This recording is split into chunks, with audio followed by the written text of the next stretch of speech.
apakah foto ini, walaupun ini foto katakanlah mungkin sekitar 30-40 tahun yang lalu misalnya gitu ya, dengan foto masa muda yang orang yang sama-sama bernama Joko Widodo, yang 10 tahun kemarin itu menjadi presiden, ini jelas bukan foto beliau.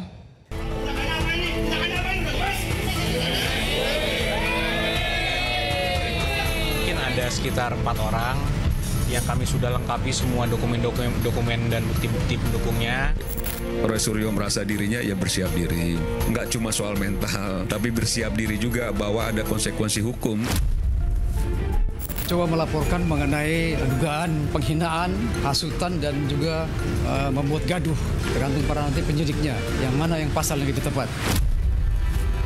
Dilaporkan itu inisial RS, terus RSN, terus RF, 1 perempuan, TT. Skripsi, ini pertama kali nih eksklusif nih? Ya, eksklusif. Ini eksklusif. Ini skripsi Pak Jokowi. Ini saya potret sendiri. Tanda tangannya juga beda. Kok bisa kosong tapi lulus itu kan aneh. Joko Widodo itu lulus pada 5 November 1985 sesuai dengan catatan di dokumen Fakultas Kehutanan. Dikeluarkan saja kepada masyarakat, ini loh, itu kan ijazah asli saya. Selesai.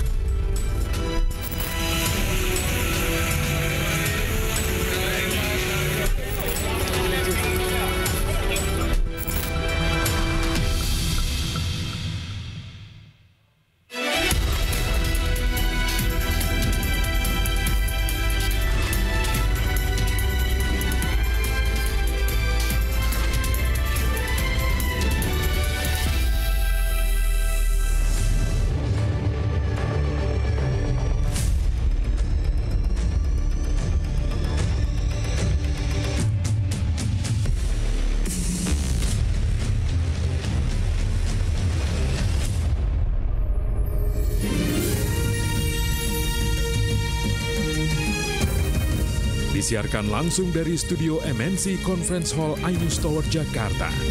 Inilah Rakyat Bersuara bersama Aiman Wicaksono.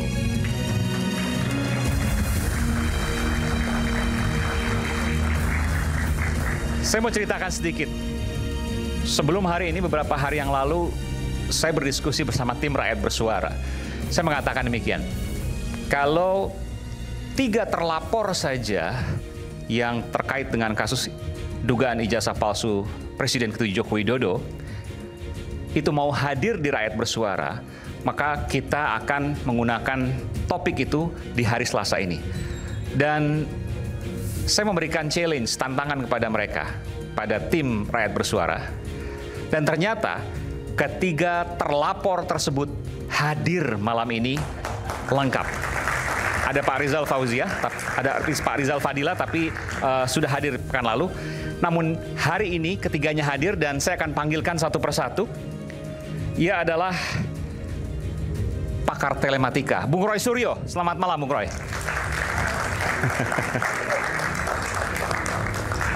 Malam Mas Aiman. Selamat malam, ini pakai pin lagi, nanti kaosnya saya tanyakan belakangan. Oh harus tanyakan, karena tiga-tiganya pakai kaos. Tiga-tiganya pakai kaos ya? Oh iya. Oke, nanti kaosnya apa kita terima lihat. kasih. Kemudian, nah ini, eksklusif untuk hadir di televisi. Dr. Tifauzia Tiasuma, pegiat media sosial dan juga dokter neuroscience. Selamat malam Dr. Tifa, terima kasih. Mas Aiman, makasih banyak. Biasanya kita lihat di media sosial, di X dan lain sebagainya, tapi hari ini tampil di TV, padahal terlapor.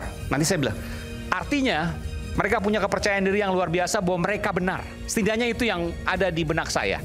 Setidaknya itu yang menjadi hipotesis saya. Sementara ini ya, apakah benar itu nanti kita akan buktikan di layar hari ini. Insya Allah. Baik, kemudian yang ketiga adalah, nah ini juga yang tidak kalah vokal, Bung Rismon Hasiholan. Ahli digital forensik. Ini pakar digital forensik dari Jepang kalau tidak salah, betul? Lulusannya Jepang. Lulusan Jepang. Ya. S1 UGM, S1 UGM, S1 UGM. Asli. Oh, S2 UGM, S2 UGM? S1, S2, S2. Oke. S3-nya baru pecah-pecah ya? Pecah-pecah. UGM-nya ada komanya. Asli. Ini kenapa saya panggil dulu di sebelah sini, karena 3 terlapor biasanya orang kalau kemudian dia dalam tanda kutip ya, berkoar-koar, berteriak-teriak. Tapi ketika dilaporkan, bahkan ketemu media pun itu tidak mau.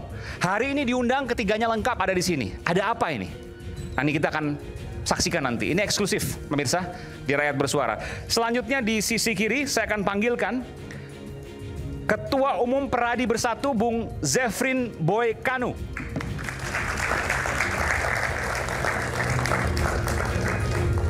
Selamat malam Bung Boy. Malam Bung Kanu. Oke, ini bukan UGM nih, Peradi ya. Ya. Silakan.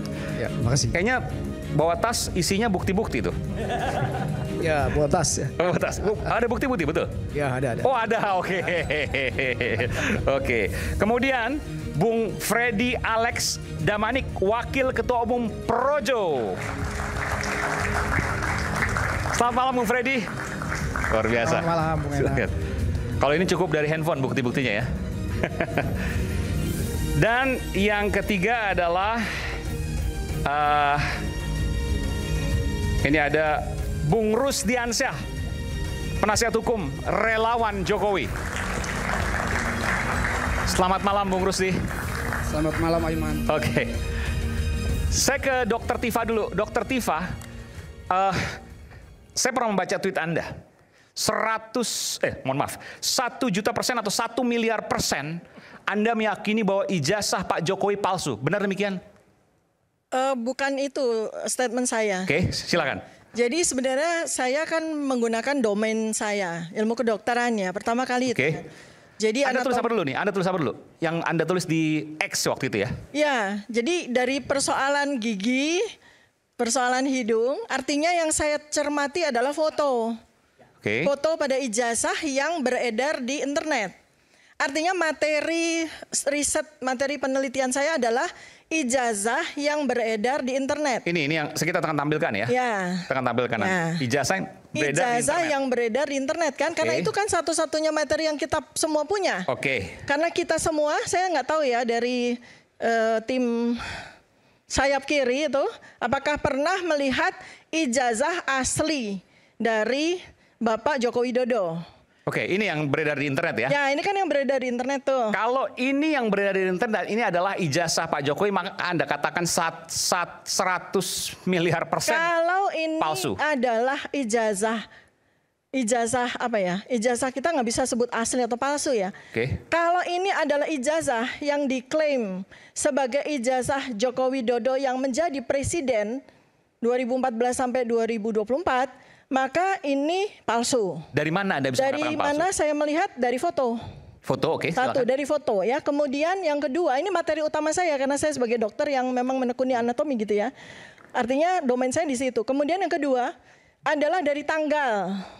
Tanggal dia lulus, tanggal 5 November 1985.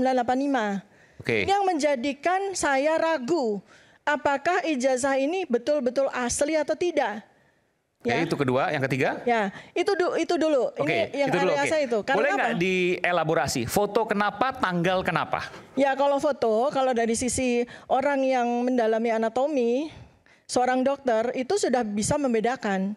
Kami punya keahlian, katakanlah ya, punya keilmuan untuk membedakan apakah foto ini, walaupun ini foto katakanlah mungkin sekitar 30-40 tahun yang lalu misalnya gitu ya, dengan foto masa muda yang orang yang sama-sama bernama Joko Widodo yang 10 tahun kemarin itu menjadi presiden, ini jelas bukan foto beliau.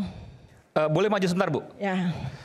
Jelas bukan foto beliau. Ya. Kalau saya pribadi saya aja agak sulit untuk membedakannya nih. Ya, karena saya kan mata saya dokter kan. Lebih kurus, mungkin lebih tirus, wajar kan? Oke. Jadi kita bisa melihat itu secara anatomi dan morfologi. Ya, itu dari 5 perangkat wajah aja kita bisa membedakan. Ini nggak usah pakai digital forensik teknologi ya. Artinya dengan face recognition yang sampai di level nanoteknologi, menggunakan mata saja ya, mata seorang dokter ya. Kita dari perangkat wajah ini saja sudah bisa membedakan apakah foto satu dengan foto yang lain. Foto yang kedua yang bisa kita jadikan sebagai komparasi tadi itu orang yang sama atau beda gitu. Pertama adalah dari jarak antar mata. Satu, jarak antar mata ini akan sangat sulit dioperasi plastik. Karena ini perangkatnya kan banyak ya, kompleks kan. Jadi jarak antar mata ini kita bisa bedakan apakah mata foto di sini dengan mata foto di sini tuh orang yang sama atau tidak, itu satu ya. Oke. Gimana cara ngukurnya? Ada aplikasinya? Ada. Oke. Kalau aplikasinya nanti kita menggunakan face recognition untuk akurasinya ya. Berapa mili bedanya. Itu bisa sampai sepersekian mili bahkan. Nanoteknologi. Nanoteknologi. Jarak mata berbeda antara foto ini dengan foto Pak Jokowi. Dengan kondisi Pak Jokowi sekarang. Ya, dan itu tidak akan mungkin karena usia dan lain sebagainya bergerak sekian mili misalnya. Nggak bisa. Kalau misalnya kita membedakan dengan hasil dari aging ya, dari penuaan ya, itu mungkin menjadi lebih sipit, itu mungkin menjadi lebih berkerut-kerut. Itu bisa. Tapi kalau jarak antar mata nggak bisa, mau dari lahir sampai meninggal nggak bisa berubah ya, satu. Kemudian kedua adalah dari tulang hidung. Tulang hidung ya. Jadi saya tidak mempersoalkan cuping hidung yang beda sekali ya dengan foto ini. Ini cuping hidung kan tipis mancung. Sedangkan fotonya Presiden Joko Widodo itu kan membesar di bawah begitu ya. Tapi ini kita bisa hilangkan ya faktor yang jelas untuk dilakukan face recognition adalah panjang tulang hidung. Panjang tulang hidung nggak bisa dimanipulasi. Ya. Kemudian yang ketiga adalah gigi geligi, susunan gigi geligi. Susunan gigi geliginya itu ini nggak kelihatan ya, tapi ada foto lain yang katanya adalah foto Pak Jokowi. Nanti coba kita dampingkan ya, mungkin kita split ya. Ya, foto mahasiswanya kan kelihatan dia sedang tersenyum. Ya. Itu kan giginya sangat rapi ya. Ya. Nah ini kita langsung. Ya kalau di sini kan giginya nggak kelihatan. Nah foto yang sekarang aja mungkin, jangan yang foto muda ya, sekarang aja. Ini pada foto yang lain, bukan foto yang ini ya. Iya. Kan giginya kelihatan tuh. Oke. Giginya rapi dan giginya Pak. Jangan foto yang muda, foto yang tadi aja udah benar itu. Ya ini yang foto mahasiswa, ada ya foto mahasiswa ya. Yang dia lagi tersenyum di ruang kelas ya, yang diklaim bahwa itu adalah foto Jokowi Dodo waktu mahasiswa ya. Bukan yang itu. Tapi saya mau tanya, sementara ini dulu. Itu deh gigi dulu ya, kan 3 ya, gigi. Giginya Pak Jokowi itu kan kita kenal sekali karena beliau sering sekali tertawa dan tersenyum kan. Giginya beliau itu kan tidak rapi gitu. Ada yang gingsul dan sebagainya, dan mohon maaf ya, bentuk gusinya juga beda. Karena kalau beliau itu tersenyum atau tertawa itu gusinya kelihatan. Artinya struktur giginya udah jelas beda. Kemudian dagu ya, 4 dagu. Dagunya Pak Jokowi itu kotak di bawah. Sedangkan dagunya Jokowi Dodo waktu mahasiswa, foto itu. Foto ijazah yang beredar. Foto ijazah. Ini kan runcing di bawah. Ini bukan daging, tapi yang saya lihat adalah tulangnya. Tulangnya jelas beda, ya. Kalau dagu sekarang bisa banyak operasi, tapi Pak Jokowi saya kira nggak operasi. Enggak, operasinya kan dari daging yang dioperasi. Daging yang dioperasi yang membuat kita kelihatan tirus atau kelihatan runcing itu ya. Tapi tidak operasi sampai ke rahang kan. Ini yang saya bicara adalah soal rahang bawah ini loh. Itu kan kotak ya. Sebelah sini ya. Ya, ini kan kotak nih. Kan kotak nih. Ya. Sedangkan di sini runcing dia. Ini yang saya bicarakan runcing itu bukan dagingnya, tapi tulang. Kemudian yang kelima adalah telinga. Ya. Bentuk telinganya itu menunjukkan beda bentuk otot telinga. Jadi kalau yang di foto ijazah itu telinganya kan caplang begini ya. Itu artinya tulang telinganya itu tebal, sehingga dia caplang. Kalau foto ini, fotonya Pak Jokowi itu konsisten ya. Telinganya kan nempel di kepala, selalu konsisten. Kenapa? Karena tulangnya lebih lembek ya. Tulang lebih lembek itu dia akan nempel di kepala. Nah jadi dari 5 itu, kita dengan mata kita aja nggak usah pakai face recognition, nggak pakai mikroskopis, itu kita sudah bisa membedakan bahwa 2 foto ini adalah 2 foto orang yang berbeda. Sebelumnya disebutkan bahwa foto itu adalah fotonya Pak Dumatno. Ini belakangan ya, setelah dilakukan ELA kemudian face recognition oleh ahlinya ya. Saya bukan ahli di situ. Tapi Anda tidak mengecek apakah fotonya itu identik dengan Saya mengecek, tetapi dengan bantuan ahli ya, dengan bantuan alat ya. Dan benar? Benar. Hasil adalah foto, nanti kita tampilkan Pak Dumatno nih ya. Tadi ya, ada. Dumatno ya. Ini foto Pak Dumatno ya. Nah, sekarang kalau foto Pak ini namanya Bukan yang ini. Nah, ini. Ini walaupun ini adalah keponakan Pak Jokowi. Sepupu. Ya, sepupunya. Oh, sepupu, oke. Sepupu ya. Jadi Pak Dumatno Budi Utomo ini ya, kalau kita lihat dari perbandingan 5 aspek dari wajah secara anatomis, kita bicara anatomis bukan bicara daging yang kita lihat ya, tapi tulang ya, itu identik. Foto ini, walaupun ini fotonya muda dan ini fotonya lebih tua, tetapi jarak antar mata yang saya sebut tadi itu identik. Kemudian panjang hidung dan bentuk hidung yang menunjukkan bentuk hidung, ya itu identik. Kemudian susunan giginya itu juga identik, ya walaupun mungkin beliau sekarang banyak ompong gitu ya. Ya. Kemudian bibirnya juga identik, sama-sama tebalnya. Kalau bibirnya Bapak Joko Widodo kan tidak setebal ini ya. Ya. Kemudian dari situ, dari struktur antara gigi dengan bibir dengan rahang, itu yang kemudian akan membentuk sebuah pattern atau pola orang tuh tersenyum atau orang itu tertawa, itu akan menjadikan wajah itu tercetak, ya, dan itu nggak akan bisa hilang, ya, nggak akan bisa lihat ya garis bibirnya itu kan turun tapi ke saya bawah. harus fair juga, Dokter Tifa. Saya nanti minta data dari sini ya, bahwa foto yang di sebelah kanan ini itu sering digunakan untuk yang lain kan? Saya minta data, ada foto pernikahan misalnya, atau foto yang lain. Punya data mungkin Pak Zefrin? Silakan. Bukan, foto ini kan foto yang mirip seperti ini kan digunakan pada waktu foto pernikahan. Nanti ya, ada nggak? Ya kalau nggak punya data nggak usah dipaksa Mas. Berarti nggak ada data. Bukan nggak ada data. Konten kami adalah dugaan penghasutan. Ya, di mana penghasutannya? Nah itu kan kalau Aiman ingin bertanya kepada kami kan.